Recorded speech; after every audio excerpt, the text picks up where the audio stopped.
मी Punjab duck आज आहे 23 April 2025 आणि मी आलेलो आहे नागपूरकडे जात आहे। मी चंद्रपूर ताडोबाच्या जंगलकडे जात आहे आणि हे काय इथं समृद्धी हवी या ठिकाणी संपत आहे, म्हणजे या ठिकाणून मी अंदाज देणार आहे।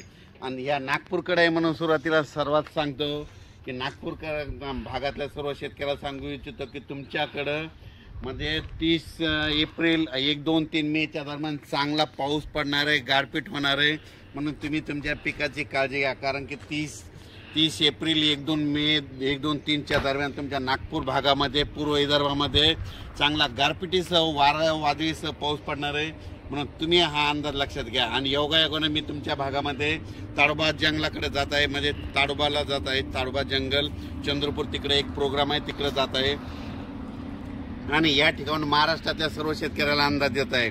आज आहे 23 एप्रिल। आजपासून सर्व शेतकऱ्याला सांगू इच्छितो की सांगायचं झालं तर 23, 24, 25 दरम्यान सातारा, सांगली तसेच नंतर कोल्हापूर, राधानगरी या भागामध्ये आणि 23, 24, 25 तारखेपर्यंत तिकडल्या भागामध्ये 2-3 जिल्ह्यामध्ये पाऊस पडणार आहे, म्हणून हा अंदाज लक्षात द्यायचा।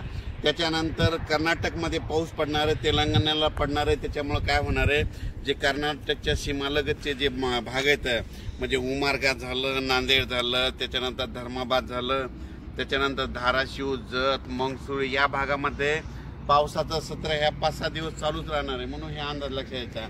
त्याच्यानंतर राज्यातल्या सर्व शेतकऱ्याला सांगू इच्छितो, ज्यांचा कांदा असेल, ज्यांच्या वीटभट्ट्या असतील, ज्यांचा गहू असेल, तुम्ही काय करा 30 तारखेपर्यंत तयारी ठेवा। कारण की राज्यामध्ये 1 मे पासून राज्यात वातावरण खराब होणार आहे, म्हणून हा अंदाज लक्षात द्यायचा। सांगायचं झालं तर मधल्या याच्यामध्ये उत्तर महाराष्ट्रात देखील 1 मे 1, 2, 3च्या दरम्यान एक पावसाची शक्यता आहे, म्हणून उत्तर महाराष्ट्रातल्या शेतकऱ्यांना अंदाज लक्षात द्यायचा।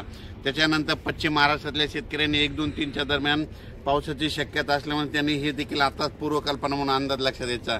पण नागपूरकडल्या सर्व शेतकऱ्याला सांगू इच्छितो, योगायोगानं मी तुमच्या भागाकडे आहे म्हणून तुम्हाला सांगतो 30 एप्रिल पासून 1, 2, 3च्या दरम्यान तुमच्या भागाकडे वादळी वाऱ्यासह चंद्रपूर, वर्धा, नागपूर, भंडारा, गोंदिया गारपीट होणार आहे, म्हणून तुम्ही तुमचा पिकाची काळजी घ्या।